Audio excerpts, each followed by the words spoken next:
Jordan! Who wanted to go kite flying, but chose the worst day to do it on, and went to the highest peak on the windiest day, and was lifted into the stratosphere, and can now confirm the Earth is indeed flat? Halle Berry? No.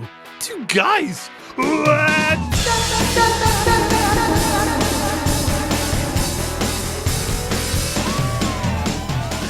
Hello, and welcome to episode 116 of Two Guys What's Up, the weekly comedy podcast where I'd have a job being taken by the wind, whereas this guy floats like a butterfly and stings like a knee. It's Jordan. Jordan, how are you? I'm good, thanks. Stings like a knee? Yeah, I've never really understood that saying. I'm not sure I've really heard it, to be honest. Yeah, I don't know what it's all about, stinging like knees. I mean, is that like just when you get old and, you try and walk or something? Oh, like the arthritis kicks in? Yeah, oh, me knees are stinging. That could be like your elbow, your neck. I guess your knees take the brunt of it, don't they? I can't speak today. You really can't. That intro took about 6,000 attempts. We're in for a fun episode, guys. I knew it was going to be a problem when you couldn't get past the first 3 words. Anyway, pal, how the hell are you doing? Well, I got a new car. You did? How is it? To be honest with you, I'm loving it. I was really hoping I wouldn't hate it because it's so different. Okay, right. Oh, I don't want to regret having made this decision, blah, blah, blah. Yeah. Because, it was a really good price and I didn't want that to necessarily be the factor. And in the end, I have a car that I just hate. Right, okay. Alas, I really do like it. It is an automatic and Yeah. I've never driven one before. How are you finding it? To be honest, not too bad. I've not so far done an accidental emergency stop. Good. So that's a positive, I think. It helps that you don't know where the brake is. That's very true. You just have to plan your journeys so well that you know exactly where the halfway point is so that you just stop accelerating there and then just casually come to a nice rolling stop at your final destination. Yeah, we'll just ignore the casualties along the way. It's fine. They knew what they were getting themselves in for. Those zebra crossings, that light wasn't flicking at the time. That's my excuse. The other thing as well is, I'm kind of not used to, and this seems to be a common thing amongst automatics, which I wasn't aware of, when it's in gear, it creeps forward when your foot's not on the brake. Yeah. And that always freaks me out. So I think I'll get used to it. I definitely will. You're like, my car, it's possessed. Someone... Oh, no, it's an automatic. My mistake. Oh, is that not what it means? No. You're all good. Oh, I'll get rid of the priest. Right, Yes. okay. You're not needed anymore, mate. Ian says it's fine. Ian said it's not possessed. Don't listen to him. He will try and get any penny he can out of you. Wait, do you mean the priest? Yes. Or is this the priest saying this about you? I've never asked you for money. But while we're on the subject, Jordan, would you mind if I borrowed a couple pennies? Again? 40,000 pennies, please. You'll have to wait a little while. Fine. I'll do you a penny a day. Great. I'll tell my loan sharks that that's the deal and they'll have to like it or lump it. I assume they'll lump you. Yeah.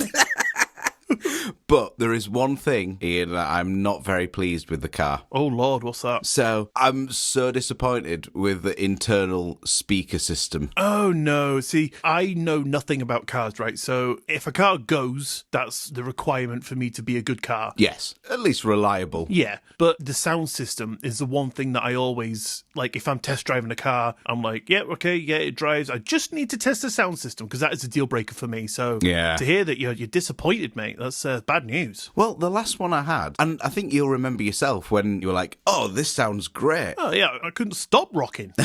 You couldn't, and I was like, please stop. You're rocking the Because car, Ian. It's nearly tipping over, Ian.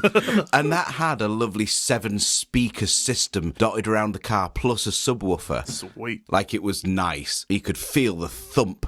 So when I used to mix music, I'd then reference it on my old car because I just knew the system so well. Yeah.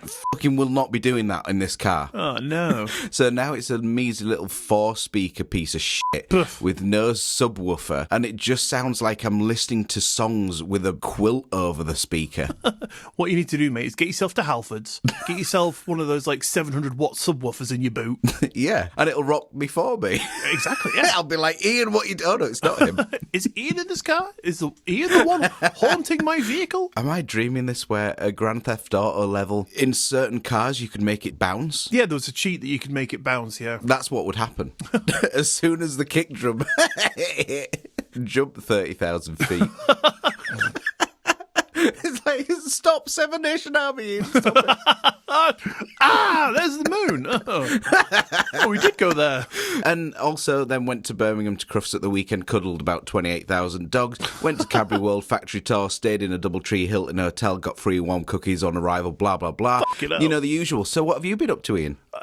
Working. Cool. Sounds good. It's all right. You know, it does its job. Well, here's the thing. While I've been out wasting money, you've been in earning the thing. Oh, yeah. I can't wait to get paid, so every single bill that I have can go out 5 seconds later and me be left with a bank account of 0 again. Yay! Yeah, it's fantastic. I'm pleased that that's the way you feel. At least it isn't in the minus. Yeah, that's good. It is good. This has been quite a long intro, and I do apologise for taking all the time up. No, that's fine. That's absolutely fine. But, you know, I had something prepared, but it was just a massive rant about how angry I am at Patreon. So, essentially, they've changed their partnership deal, I guess, with our podcast provider, Acast. They're like, we're just not going to have their integrated RSS feed anymore. Everything has to come through us for bonus stuff. And I was like, okay, right, I'll try and do that. And then it's just the hardest thing to do in the world.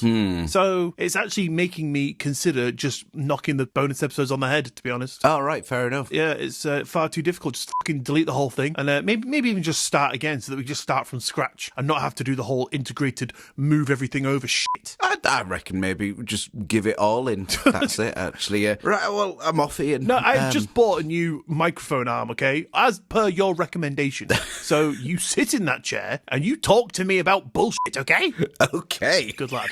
The stuff stinks, but it helps things grow. Precisely. And on that note, Jordan, what are you going to be going into today? I have absolutely no idea. You had 2 things prepared. I had something prepared, but last night you sent me something kind of weird through ChatGPT. Yeah. You asked for some sort of paranormal-esque story that was totally made up about a thing, and it spat out a story, and I began to read it, and I was like, we should totally do this as a segment, and I will blind read it. Fantastic. As if it was a real thing, and I'll get all kind of spooky. And what have you got for us today?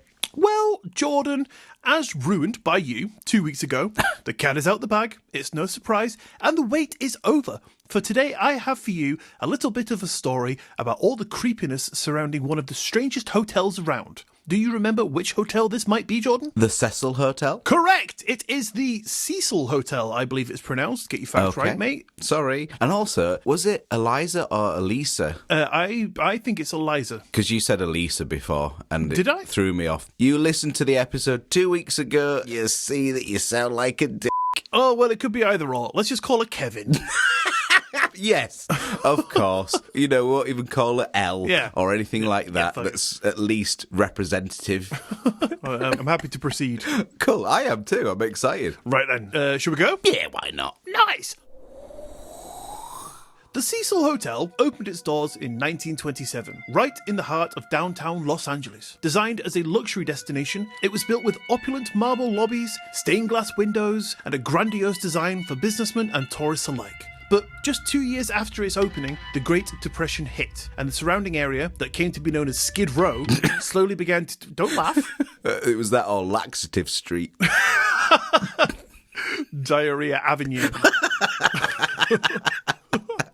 Whatever it's called, it slowly began to deteriorate into a hub of crime, poverty, and despair. And loo rolls. And plenty of bog roll, aye. Almost immediately, the hotel seemed to go from brilliance to a beacon that attracted death and tragedy. Guests checked in, but never checked out. Uh-oh. Some by choice, but others under mysterious circumstances. It's just like Hotel California. How do you mean? You can check in anytime you want, but you can never leave. Oh, right. Someone should get the authorities onto this hotel. I mean, I dare say they probably have. I tell you what, don't send that priest away. Get him quickly before he leaves and send him over to there. Okay. Well, you really don't like this priest, do you? No, he does my head in. He owes me money, to be honest. Okay. 400,000 pennies he owes me. So why are you asking me? I just needed it from somewhere, and I'm not getting anything from him. Right, so I just figured, I'll try my next best chump. Option, best pal. Why don't you ask, 400,000 people for a penny? That's not a bad plan. I'm sure everyone will be like, yeah, you could have a penny. Do you think if we sold the bonus episodes, the subscription for a penny, then we'd get 40,000 people. That's not a bad idea, is it? Yeah, no, but they'd all ask for a refund. Well, I mean, 2 people have been subscribing since the very beginning and they haven't. I mean, they're just gearing up to get a huge back payment. Oh, I see. Shit, we should have been saving that, eh? We should. Bucks. Anyway, the CECIL Hotel... Wow. This... It's not how I read it. Oh, God. Right, my ears aren't working. My hair? And it's just nothing. Nothing is working today. You're right. I think it's like EXE failure. 404, brain not found. Brain fell out. This fucking Patreon thing has just fucking knocked me off kilter. I stayed up about 4 hours trying to figure it out last night. And still got nowhere. Got fucking nowhere. I mean, there's no help. Like, on the page it says, please see support at patreon.com. Please check email. I was like, that's not an email. That's not my email. And there's no, like, little question mark next to it that says where to find it. Right. And I went to Patreon. I went to thousands of different Patreon help sites trying to find it. Fucking messaged them, nothing back. Is there not a live chat feed? Is the fuck, mate. Ah. They're open 9 till 5. They close weekends. I mean, it was a weekday. Exactly. And these people are the people that, like, move all of your content to us. Everything can only go through us. It's like, okay, well, it's 6 p.m. I need help. Now you fucked, mate. Okay, well, you know, my feed was working fine where the fuck it was. So why are you making me move all my shit over to you if you're not even going to be available to help me? Yeah, it's true. You raise a valid point. Oh, absolutely, mate. I am fucking livid. We'll get it sorted. It's okay. You fucking better do, because I am so sad. I preferred it when you were livid. At least that was funny. This is just sad, mate. Get a grip. Get a couple of burgers, you'll be fine. Oh, God. All right, do I give up my sadness for 10 minutes less of life? Yeah? Okay, yeah, deal. Right. Well, let's get through this so I can go and get my burgers. All right. So the Cecil Hotel... Again! Oh, Jesus Christ. So the Cecil Hotel has been the site of at least 16 known suicides and numerous more unexplained deaths. Many believe the hotel carries a dark energy, like a vortex that draws in despair and misfortune, where others suggest that it's the land itself that is cursed, either due to an ancient history or some unknown supernatural reasoning. So, Jordan, here is just a few eerie deaths for you in list form. I like a good list. Lists. We will get that music and sound effects subscription back, I promise. So in 1931, W.K. Norton was found dead in his room after he'd ingested poison, making him the first recorded suicide in the hotel. In 1932, Benjamin Dodditch was another suicide victim. He killed himself. He shot himself. Okay. I'm completely destroying all of the atmosphere surrounding this story because I just can't speak. Oh, dear. 1934, Army Medical Corps Sergeant Louis Borden slashed his own throat with a razor. Oh, God. Grim. Accidentally? No, suicidally. Right. And in 1944, Dorothy Purcell, a young woman staying in the hotel with her boyfriend. Right, this is fucking horrible, right? So no laughing, please. Quiet in the back. Okay. She gave birth in the hotel and through her newborn window... Newborn window! Oh, fucking... She would just give up. She would just give up. I'm sorry. I mean, that is a horrible thing, but you did just say newborn window. Okay, right. Let me. You're about to chuck yourself out of one. Right, 1 minute, right? Dorothy Purcell, a young woman staying in the hotel with her boyfriend, gave birth in the bathroom and threw the newborn out of the window, apparently believing it was stillborn. God. And I'm sorry to say that I'm quite proud of myself that I got through that sentence. Yeah, but the impact's gone now. How about this one then? 1962, Pauline Otten leapt from the 9th floor, landing on a pedestrian below, causing them both to die instantly. Wow. Do you think you'd aim for that? Like, and she was like, if I'm going to do this, I'm going to go out with a bit of style. Like, oh, there's Kevin, he owes me 40,000 pennies. I mean, do you reckon she accidentally tripped and then was like, oh shit, soften my landing? What, just redirected herself, like, in midair? Really good at just gliding down. Her dad was a plane, that's her problem. Ah, okay. She just wasn't born with the engine, she could just glide happily. It still didn't help her though, did it? It did not, no. It's just the person below was part knife she landed on. Should we be making jokes? I don't know. Probably not, but that's what we're here for. Okay, good. Thank you. So carrying on. In 1964, a person named Pigeon Goldie Osgood, apparently, who was a well-known resident, was found sexually assaulted, stabbed, and strangled in her room, and sadly her murder went unsolved and does still to this day. Yeah, that's horrible too. Yeah, absolutely. But that, Jordan, is not where the horrors ended. because the Cecil Hotel also played host to countless more murders and murderers. And here, Jordan, is where I'd like to introduce you to Richard Ramirez and Jack Unterwegener. Okay. Would it not be like Unterwegener or something? I don't know. Probably, but, he doesn't deserve the respect of having his name said correctly. Fucking Richard bastard face. Jack Underwear. Yeah, Jack the dickhead. You show him. He's rolling in his grave now. So, starting off, Richard Ramirez was known as the Night Stalker, and he was a full-time head between the years of 1984 till 1985. Ramirez was one of the most famous residents of the Cecil. His resume would read something like this: full-time Satanist, brutal serial killer, committed at least 14 murders, not available to work weekends. Okay, part-time bastard. Just like our friends at Patreon! Bastards. Full circle. This knobhead paid $14 for a room per night at the Cecil while he was actively killing people across LA. After some of his murders, he would reportedly return to the hotel, covered in blood, discard his clothes in the dumpster, and then just head off to his room where he'd casually perform satanic rituals. Wow, okay. And I mean, there's a lot of things to be arrested for there, but the very first thing, the thing that he did, he might not be able to hide, would be walking through the hotel lobby naked, or just in his underwagners. Would you not? I mean, I assume he would have a change of clothes. It wouldn't be like, strip these and then, oh dear, silly bee. Saunter through the lobby. You raise a good point. That's a possibility, but he seems daft to kill people. That's a bit shit, isn't it? A bit stupid. You got to be a few screws short of a full set of screws. Toolbox. I'm just saying, maybe there was something, that they could have picked up on when he wandered through every day, A, naked, or B, in a different set of clothes. Yeah, but if it's a different set of clothes, nobody knows what you're wearing. And then you go upstairs, you knock on his door, you hear this. You go, oh, he's meditating again. We'll not bother him. He's got the Sex Machine 9000 going. Ramirez is having a good night again. We'll talk to him in the morning. Yeah. But not before the hours of 9 a.m, because we don't work then.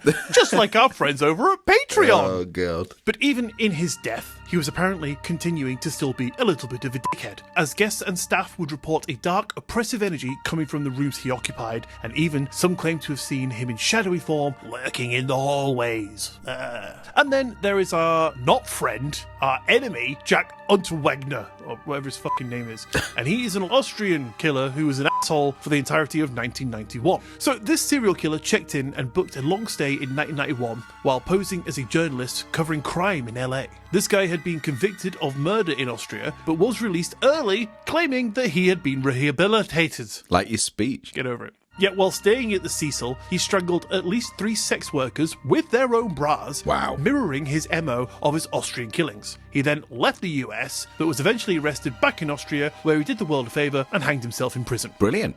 I just want to know how the fuck he got out of prison by just saying, yeah, I'm reformed now, we're all good, sorry about that business. And they were like, well, don't you do that again, you naughty bugger. Just a little pat on the wrist. Yeah, as he's leaving, naughty.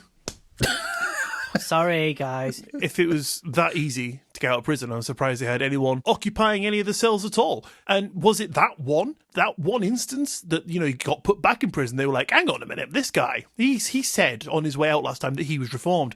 I think he might have been lying, and they had to change the entire legal system. Possibly all the other inmates weren't that clever to say that they're reformed. Possibly. So, just hear this, my God! And the guard's like, what is it, Clebenson? He's like, I am not reformed. Shit! No. Well, thanks for letting me know, mate. That's 10 more years. It's possible. Absolutely, yeah. Plausible in any instance, I'm sure. Anyway. And then, Jordan, now we come to Eliza Lamb, or Kevin. Yeah, or Elisa, as you like to say. Not to sully her memory in any way, I'm just shit at reading and remembering names, so giving them something I can remember is easier for me. Okay, I'm sorry, please don't shoot me. So, Jordan, you perfectly covered the Eliza Lamb mystery a few weeks back, so if you would like to hear all the intricate details, you can go back and have a listen there. But, Jordan, there is one thing that I'd like to add to the Eliza Lamb story, and that is this strange Aleister Crowley and Lamb connection. Okay. As we were aware, it has been speculated that poor Eliza Lamb's death was something of the more mysterious variety. But could it have been connected to Aleister Crowley? How, you ask? Am I clutching at straws, you ask? Well, you decide. And let's start off by giving a brief description of who Aleister Crowley was for all of those who are unaware. Welcome to Name That Person. It's Aleister Crowley. What's he about today? Sorry, a little game show for you. Yeah, perfect. Aleister Crowley was an occultist, self-proclaimed magician, an all-round unsettling figure who delighted in being called the wickedest man in the world. He was a gaunt man with a shaved head and a sinister smirk. He dabbled in sex magic, summoning strange entities, and even founded his own religion based on the command, "Do what thou wilt." He apparently spoke to demons, performed bizarre rituals involving blood and various sexual fluids, Ugh. and was rumoured to have driven some of his followers to madness. Sounds like my uncle. Oh, you mean Uncle Crowley? Uncle Ali? Oh, God. I think, yeah, he might be one and the same there, Mal. Pal. Mate, pal. I'm not going to be able to live with myself after today. I can see the light already. The wait is over. Can you? I'm coming, Grandma. That's not words that you ever really want to say, is it? Not when they're heard through the ears of you, Jordan. No, apparently not, pal. That's not your last words you ever want to be known for. On your gravestone. Imagine that, yeah, on your epitaph. And then they're like, oh, what do you mean by that? It's when the engraver spells it wrong. Yeah, we haven't got enough money to cover all the letters, because he does charge by the letter. So if we could just abbreviate or shorten coming, that'd be great. It's like, mate, I've got the perfect idea. I know exactly how to sort this out for you. The irony is, right, that the real spelling of coming as you had it is shorter than what you were just about to say. What? Have I written it wrong or something? No. So COMING is shorter than CUMMING. Okay, well, now you're baffling me because we're getting into intricacies that I just can't foresee. I mean, it's not written in front of me, Jordan. Why would you do this to me today of all days? I'm sorry. Go after your grandma. I just want to clarify, right? If my dad calls me and he's like, "Are you ever getting to our house today, mate? You said you'd be here half an hour." And I go, "Yeah, Dad, I'm coming." Right? That doesn't mean that I'm late for any other. No, but the thing is, you were like, "Yeah, I'm coming." I loved my grandma, right? Yes. Not in any sordid manner, but if I were on my deathbed, I'd be like, "Oh, Grandma, I'm coming to see you." Yeah, that's fine. Yeah, okay, is that better? Yes, yeah, there you go. Okay, well, I'm sorry my last breath previously didn't allow for the longer sentence, Jordan. Thanks for dirtying that right up. Oh, yeah, it was just observation. Don't shoot the messenger. Disgusting. So, carrying on.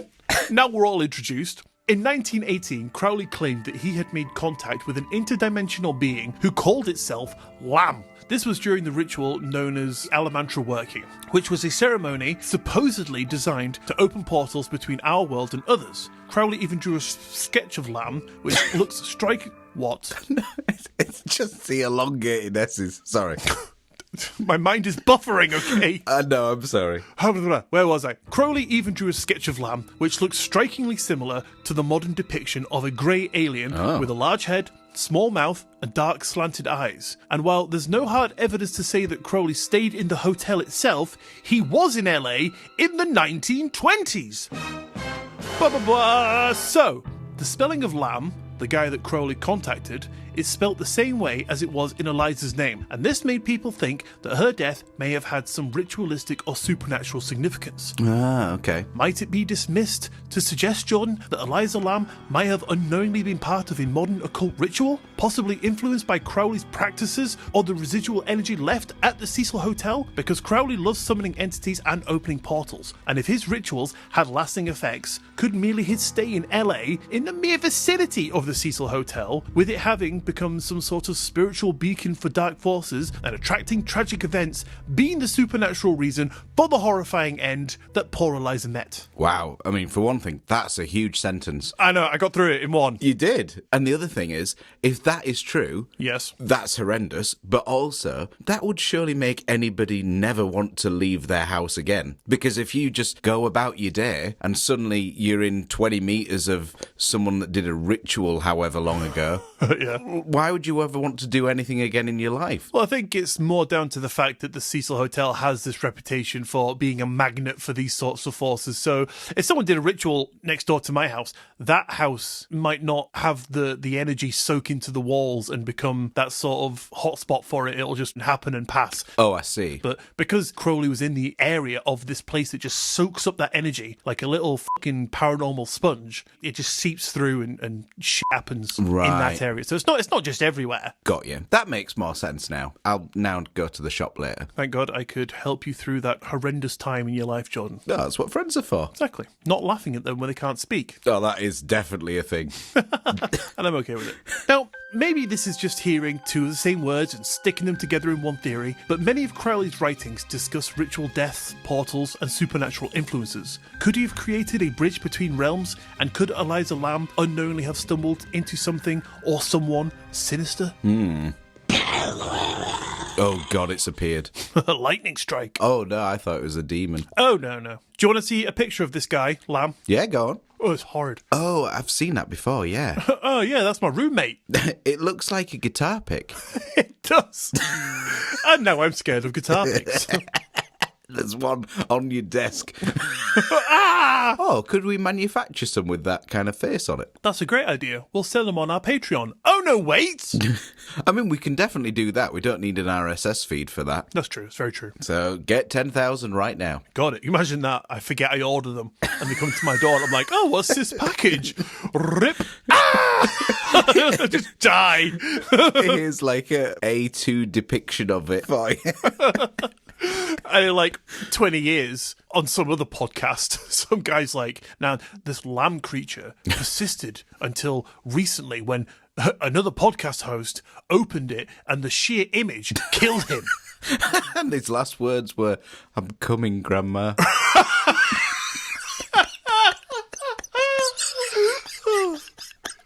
Some say he loved his grandma a little too much. Oh, Grandma, I'm coming. Fucking awful. Yes. Anyway. So, Jordan, the hotel's negative energy and its violent history has created a breeding ground for spirits. This means this place is chock full of ghosts, with the most famous one being the woman in black. Many guests reported seeing a shadowy female figure dressed in black wandering in the hallways. Some have felt an invisible force pressing them down in the bed, rendering them unable to move, while others simply hear loud whispers or disembodied screams, all while they experience sudden temperature drops. Typical ghost shenanigans. Yeah, that sounds a bit like is it a succubus? No, they shag you. Oh. They're like, oh, hey, baby. Oh, I guess I misunderstood with the whole kind of pressing them down in bed and stuff. Oh, no, it's like the whole sleep paralysis thing, you know, with the pressure on the chest. Oh, that's not quite as nasty as a succubus. Nasty, not nasty. Depends who you ask. Yeah. And that's it for ghosts. Okay, interesting. So, Jordan, in conclusion, the Cecil Hotel isn't just a hotel. As we've discussed, it's a magnet for darkness, whether that's because it's cursed, or as some paranormal beacon for malevolent spirits, or simply a place sadly tainted by human tragedy. One thing is for certain, it needs burning down. What do you think? Yeah, horrible. I wasn't actually aware of all the interplay with all of those other events. I'd obviously heard of the Eliza Lamb story. Yeah, that's horrendous. And the fact that it's still a thing now is kind of strange. Well, the thing that put me on to talking about this was I was scrolling through TikTok one day and some guy said he lives opposite it. Oh. And apparently it's closed at the moment. I don't know if it's for renovations or they've just decided, right, that's enough with the death and stuff. Let's close it. But he said that he, looking out his window, can often see lights flickering on and off. Oh, really? And he sees figures in the windows sort of staring back at him and things like that. And he's like, it's closed. There is no one in there. But I'm still seeing all these weird things. And I would love to go and have a little look around. Yeah, no, but you also don't like inviting all this shit in. That's true, yep. You know, just a strong mental capacity is all it takes. So, yeah, I'm fucked. Yeah, I get it. It'll be just your luck that you have to say specific words to stop it happening, and you'll fuck it up. Ian, if you don't want all of us demons and spirits to follow you home, simply read this sentence. Oh, fuck! Oh, God! Can Jordan do it? He can read, please. Doesn't count. Has to be you. All it says is see spot run. Oh fuck! It's a difficult one. And you only get one attempt, I'm afraid. Otherwise, you are forever tainted by haunts. Doomed. Great. Yeah. All right, let's not go. I've changed my mind. No, you've taught me out of it.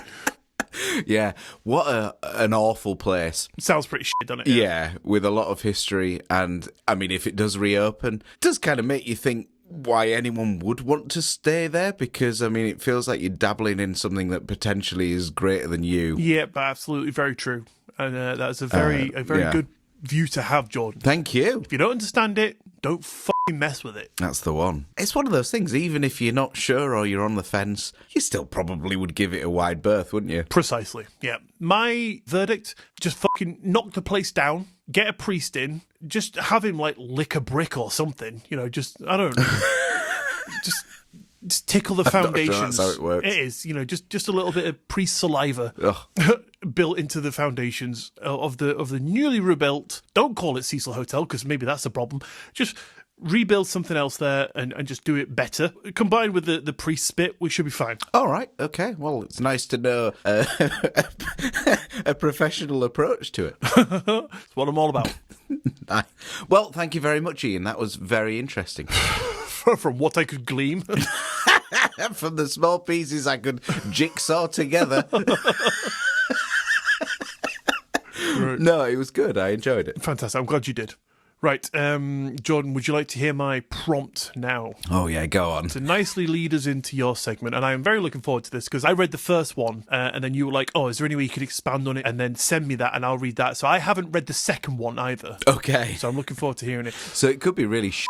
It may be, probably. But the prompt that I gave ChatGPT was, make me up a myth/legend, just for fun. It won't be going anywhere. Turns out I lied about that. Yeah. About a myth of the bum-headed goblin snogging monster of Scarborough. Nice. Give me lore, legends, and origin, local witness statements, places, and dates. And it pumped out some gold, to be honest. Well, we'll find out. I'm all ears, mate. I can't wait. Hit me. Okay. And fucking read it properly, would you, please? Watch this be a total mess. The poblin-headed goblin. I mean, I can't be doing with having to sort of try and figure out what you're trying to tell me, Jordan. So if you wouldn't mind just getting it through it in one take, that'd be great. Thanks. Okay, so I'm going to try and give this as if it was as real as possible. Nice. So this is the story of the bum-headed goblin snogging monster of Scarborough. With the quote, "A kiss is just a kiss, unless it comes from the wrong set of lips." Right, AI wrote this, okay? Yeah. I don't think it knows what lips means, because that's nothing to do with bums. Oh, dear. Well, hey. Scarborough, the jewel of the Yorkshire coast, is known for its historic castle, charming seaside views, and crisp ocean air. Mm-hmm. But if the wind shifts just right, carrying with its faintest echo of wet, puckering smacks, the locals know it's best to clear the streets. Oh, they do. The lurking in the shadows, cursed to wander the cliffs and cobbled alleyways, is a being older than memory. A thing that should not be, yet refuses to perish. A creature with an insatiable hunger for romance, whose very touch seals your fate in the most humiliating of ways. Oh, how does it do it, Jordan? The true origin, Osbert Foulquill's accursed lust. I think that's how you pronounce that. I'll do. I mean, it's made up, so whatever. Call it Frank. The most widely accepted legend ties the creature's origins to Osbert Foulquill, a 14th century alchemist and scholar at Scarborough Castle. What? Osbert, unlike the noble knights and gallant warriors of his time, was a man of low ambition and high desperation. Ooh, bad combo. A man who longed for love, but was burdened with the unfortunate combination of terrible breath, a weak chin, and chronic clammy hands. Yeah, you don't want to hold that, do you? You don't really, do you? With his lack of chin, I'll get you a kiss, babe. Just while his turkey necks go... Waddling around. Rejected by his peers and ridiculed by women of the court, Osbert turned to the forbidden arts. Uh-oh. Ah. Never a good idea. He went to the No. It is said he struck a deal with a shadowy entity that lurked beneath Scarborough Castle, an ancient force older than the cliffs themselves. This being, known in whispered circles as the Wanting More, offered Osbert a simple bargain. Bad idea, Ozzy. If ye seek lips to kiss, then lips you shall have, but beware the shape they take. Drunk on ambition and desperate for love, Osbert eagerly drank the potion provided by the Moor. The results were instantaneous and horrific. Of course. His face inverted. What? His head twisting and reshaping itself into a perfectly rounded set of buttocks. His mouth vanished, but his desire to kiss remained agonizingly intact. Worse still, his newfound kiss-seeking curse extended beyond a mere longing. It became a primal, supernatural force, compelling him to seek out the unwilling and bestow upon them the kiss of Falquill. Oh, that's never good. Apparently not. Panicked, Osbert fled the castle, never to be seen again. But Scarborough's citizens soon discover that while Osbert was gone, his curse was not. Uh-oh. Another chapter. The monster through time, witness accounts, and the curse's evolution. Fucking hell, mate. It's getting scary. It's getting real now. As centuries passed, the legend of the bum-headed goblin snogging monster took on new horrifying layers. In 1643, the Battle of Scarborough Castle. In 1643, we had the Battle of Scarborough Castle. During the English Civil War, soldiers stationed at the castle reported wet, squelching sounds at night. Some awake to find their comrades missing, only for them to be discovered hours later, staggering through the streets, their lips raw and swollen. Oh no! It was a moist and terrible thing. Moist! One soldier wrote in his diary, "It sought our very souls through unwanted affection." In 1881, we had the lighthouse keeper's lament. On a foggy autumn night, lighthouse keeper Gideon Grimsby was found crawling up from the rocks beneath Scarborough Castle. His lips were grotesquely swollen, his face locked in an expression of pure horror. Oh, Lord. His last words, scrawled in his journal, were, "The slapping, the puckering, oh God, the cheeks, they seek. The cheeks! In 1969, Oh, wait. we had the kissing booth incident, I'm sure you would. During a summer fair, an elderly woman named Dorothy Henshaw reported an encounter with a man whose face was, and I quote, "not quite right." Uh-oh. She initially dismissed him as a performer. As you would. Until she noticed he had no mouth, only an uncanny set of moving dimples where his face should be. God. The last thing she remembered before losing consciousness was a deafening smack and a sensation of her soul being forcibly kissed through her nose. God, it's a stinky kiss. Yeah, that breath is kicking. In 2008, not so long ago, we had CCTV footage outside of a takeaway. Oh, fuck. I hope it's Pizza. A late-night kebab shop, not Pizza, in Scarborough recorded footage of a blurry, oddly proportioned figure standing outside, seemingly waiting. Oh, so it's getting real brazen now. It's just out in the open. Yeah, it seems to be. Fuck my life. Okay. I think your earlier suggestion of never leaving the house again might actually come to stand true, Jordan. Yeah, I mean, maybe the next bullet point is at Jordan's house, 2025. It's behind you right now! Ah! So, First, it will take away the Patreon feed. then his ability to read.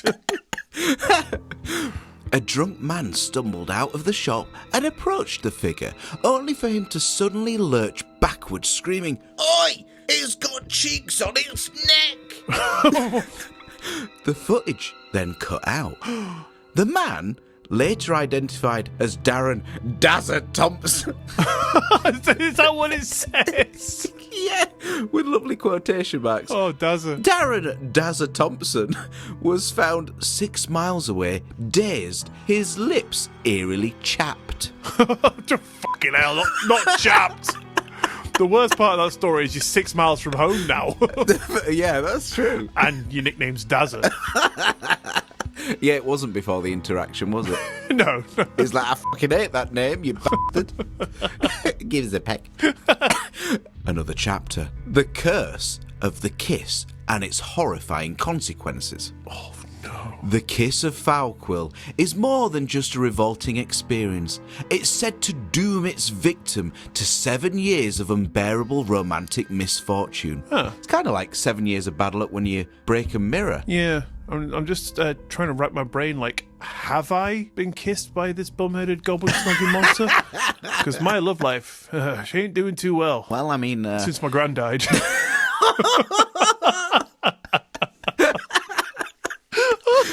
Too far? No, definitely not. Those who receive the monster's unwanted affections find themselves constantly rejected in the most humiliating ways possible, or encountering mysterious lip-shaped marks appearing on their mirrors and windows. Uh-oh. Or hearing faint kissing noises when they are about to make a move on someone. Can you imagine? You're just about to, seal the deal at the end of a lovely day. Yeah. And you just hear... You're like, oh, she's into it. Nice one. She's making the first move. All of a sudden you get this waft of shit. Oh, thanks, Grandma. Or finding that their lips are always slightly dry, no matter how much lip balm they use. Oh, gosh. Curse of the dry lips. Absolutely. The only known case of someone breaking the curse occurred in 1934 when a fisherman named Jebediah Marsh discovered a strange puckered stone beneath Scarborough Castle and cast it to the sea. He later claimed the smacking sounds that had followed him for months ceased instantly. Nice. So ways that you can protect yourself. If you find yourself in Scarborough and fear that the bum-headed goblin snogging monster is near, there are several ways to ward it off. Number 1, Ian, blow a kiss into the wind. I ain't doing that. Well, a polite rejection seems to temporarily appease it. What if people think I'm just being weird? I mean, they know that anyway. Okay, right, yeah. Okay, yeah. There's that Ian doing that shit he normally does. Being a fucking weirdo. Carry on with your day. Yeah. Fair enough. At number 2, we have rub fish oil on your lips. I'm good. According to local legend, the monster detests the scent of mackerel breath. Just eat a mackerel then. Yeah, fair enough. I do love a tinned tomato mackerel. I don't, because they have bones in them and it freaks me out. That's all right. They chomp down easily. Oh, I'm not eating fucking bones, but I'm not a dog. My father-in-law, though, like you get at a restaurant a whole fish, so like head and everything. Mm-hmm. He'll like suck the eyes out and stuff. Oh, God. Like he fucking loves it. Surely that's something that's, socially frowned upon. Like in the middle of a restaurant, you just pick up this fish from your fucking plate. It's worse when he's doing it going round all the tables. Are you going to eat that? Are you going to eat that? Guys, you missed the eye. It's horrible. Horrid. Number 3, we have to carry a mirror, so the creature cannot bear the sight of its own hideous reflection. Understandable. Yeah. Number 4, shout, "I'm taken!" This phrase confuses the monster as it cannot comprehend monogamy. And plus, if you do that, you might accidentally activate some kind of Liam Neeson character in your surrounding area. You hear the shout back, "I will find you!" And I will kiss you. And lastly, at number 5, we have an offering of chapstick. Oh. Some believe that a sacrifice of lip balm, preferably strawberry scented, can prevent an encounter. Okay, I'll stock up. Yeah. So final warning, everybody. If you are walking alone at night and hear a slow, wet, smacking noise echoing throughout the mist, do not turn around. Do not stop. Do not pucker your lips in fear. Uh-oh, yeah. As you do. That common thing, yeah. I'm scared.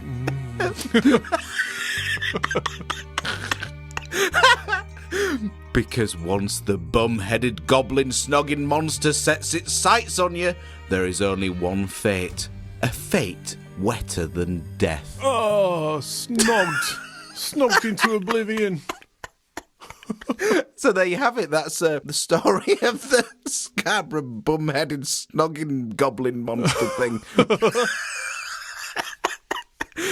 Terrifying. Clearly the worst thing we've ever spoken about on the podcast. Absolutely, yeah. Fucking horrifying stuff. And just then, at the very end, where it said about when you're scared and don't pucker up and all that stuff, well, it reminded me when you did the example just then that there are people on TikTok that at the end of every kind of sentence, they just go, at the end. And I think they do it as like rage bait. Oh, right. I don't think they are seriously that fucking stupid, but it is honestly so annoying. So they'd just be talking, and then they'd end up just adding that at the end. I can't say I've come across it. I don't know if my mind just blanks it out, but next time you see it, can you send me a video so that I know what you're talking about? I will.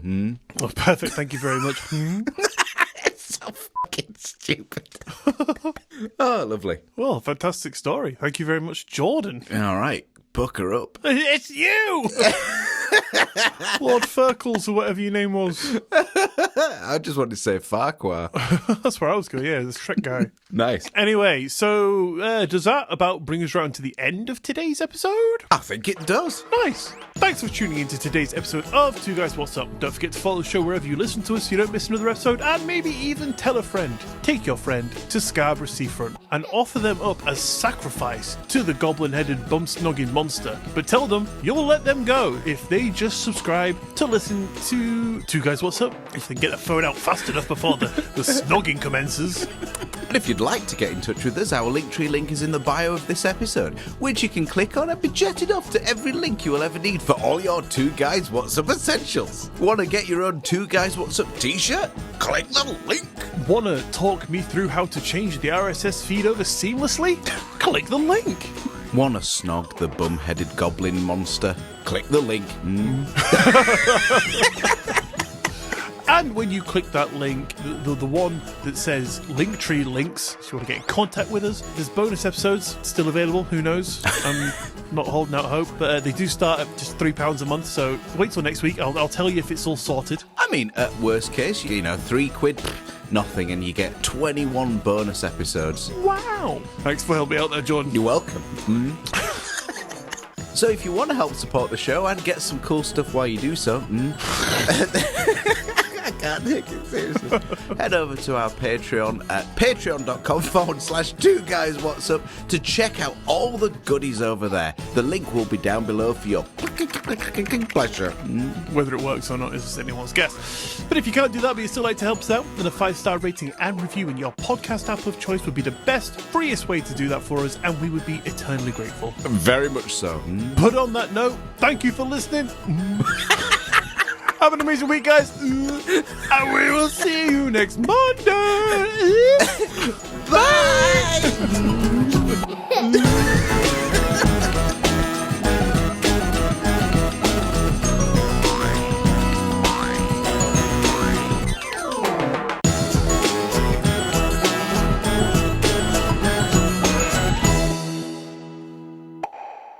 Jordan, who wanted to go kite flying, but chose the worst day to do it on and went on the height. Sucker. Yeah, fucking this everything up now. Who wanted to go kite flying? W.K. Norton was found dead in his room after he'd ingested poison, making him the first recorded suicide. I cannot wait to compile all this shit. Is that you taking ownership of the edit of this then? Is that me off the hook? Oh, the outro will be 40 minutes long. I'll do the bonus episode. Oh, wait, there's no point. Moving swiftly forward. So, in 19... I don't even think you even finished that sentence, did you? Or we're just moving forward? I did, but you laughed at me over it. Sorry. Okay. And through her newborn window... You did just say newborn window. Okay, right. Let me take a step back here. Right, 1 minute. Right, put my phone down. You're about to chuck yourself out of one. Right. I'm just trying to centralize myself. Take a deep breath. Wake the fuck up. Ow! Wake up. Wake up. Okay. I like it when you do that. All right, I'm back in the room. I'm here. Nice.